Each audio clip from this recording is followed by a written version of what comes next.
आज है 2 अक्टूबर। हमारे देश के दूसरे प्रधानमंत्री लाल बहादुर शास्त्री की जयंती। आइए देखते हैं प्रमुख तथ्य। देश के दूसरे प्रधानमंत्री लाल बहादुर शास्त्री जी का जन्म 2 अक्टूबर को शारदा प्रसाद और राम दुलारी देवी के घर उत्तर प्रदेश में मुगलसराय शहर के पास रामनगर में हुआ था। नेहरू जी के निधन के बाद शास्त्री जी देश के दूसरे प्रधानमंत्री बने।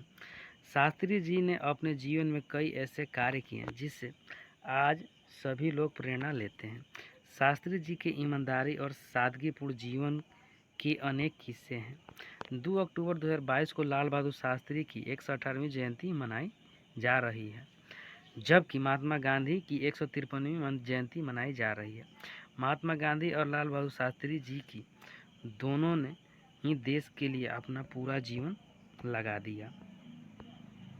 जब शास्त्री जी देश के प्रधानमंत्री बने थे, एक बार उनके बेटे सुनील शास्त्री जी ने रात कहीं जाने हेतु सरकारी गाड़ी लेकर चले गए और जब वापस आए तो लाल बहादुर शास्त्री जी ने पूछा, कहाँ गए थे सरकारी गाड़ी लेकर। इस पर सुनील जी कुछ कह पाते कि इससे पहले लाल बहादुर शास्त्री जी ने कहा कि सरकारी गाड़ी देश के प्रधानमंत्री को मिली है, ना कि उसके बेटे को।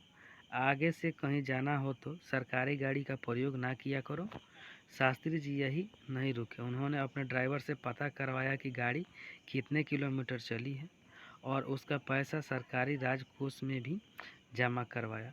हमारे देश में आज कल जनप्रतिनिधियों के परिजनों के साथ उनके करीबी लोग भी उन्हीं के सरकारी गाड़ी में घूमते हैं अपने व्यक्तिगत कार्यों के लिए। लाला लाजपत राय ने आज़ादी की लड़ाई लड़ रहे गरीब देशभक्तों के लिए सर्वेंट ऑफ इंडिया सोसाइटी बनाई थी, जो गरीब देशभक्तों को 50 रुपये की आर्थिक मदद प्रदान करती थी। एक बार जेल से उन्होंने अपनी पत्नी ललिता जी को पत्र लिखकर पूछा कि क्या सोसाइटी की तरफ से जो 50 रुपये आर्थिक मदद मिलती है उन्हें।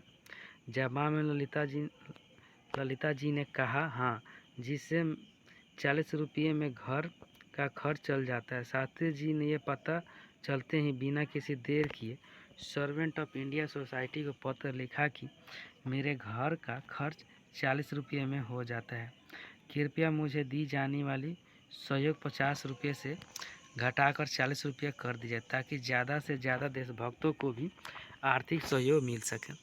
आज का युग में तो यदि जनप्रतिनिधियों के सैलरी बढ़ोतरी की बात हो तो क्या सत्ता पक्ष क्या विपक्ष दोनों एक मत को इस मांग पर अपना समर्थन दे देते हैं। भले ही राष्ट्र हित और समाज हित के मुद्दों पर ये लड़ते देखे जाए, ये भी नहीं सोचते आज के वर्तमान प्रतिनिधि की वह तो सरकारी पैसों से मौज से जी रहे हैं और देश का किसान मजदूर इत्यादि गरीबी महंगाई और अभाव की ज़िंदगी जी रहे हैं। शास्त्री जी जब प्रधानमंत्री थे और उन्हें मीटिंग के लिए कहीं जाना था, जब वह कपड़े पहन रहे थे तो उनका कुर्ता फटा था, जिस पर परिजनों ने कहा कि आप नया कपड़ा क्यों नहीं ले लेते।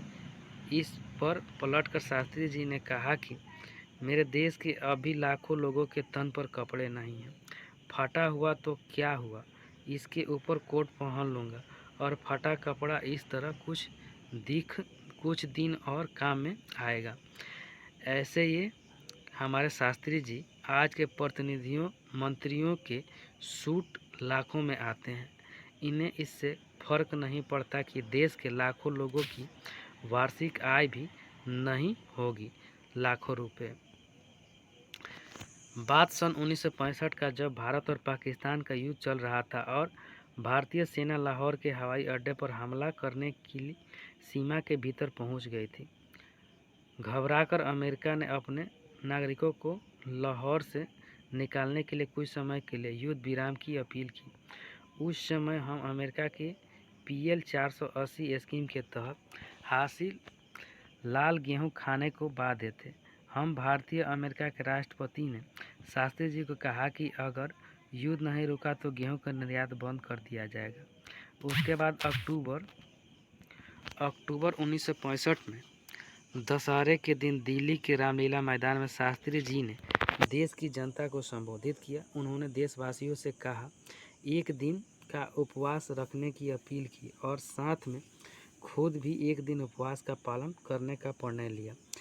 देश के सीमा के रक्षक जवान और देश के अंदर अन्नदाता के लिए जय जवान जय किसान का नारा दिया। 10 जनवरी 1966 को ताशकंद में भारत के प्रधानमंत्री शास्त्री जी और पाकिस्तान के राष्ट्रपति अयूब खान के बीच बातचीत करने का समय निर्धारित थी। लाल बहादुर शास्त्री और अयूब खान तय किए गए निर्धारित समय पर मिले। बातचीत काफ़ी लंबी चली और दोनों देशों के बीच शांति समझौता भी हो गया। ऐसे में दोनों मुल्कों के शीर्ष नेताओं और प्रतिनिधि मंडल में शामिल अधिकारियों का खुश होना उचित था, लेकिन उस दिन की रात शास्त्री जी के लिए मौत बनकर आई। 10-11 जनवरी की रात में प्रधानमंत्री लाल बहादुर शास्त्री जी की संदिग्ध परिस्थितियों में मौत हुई।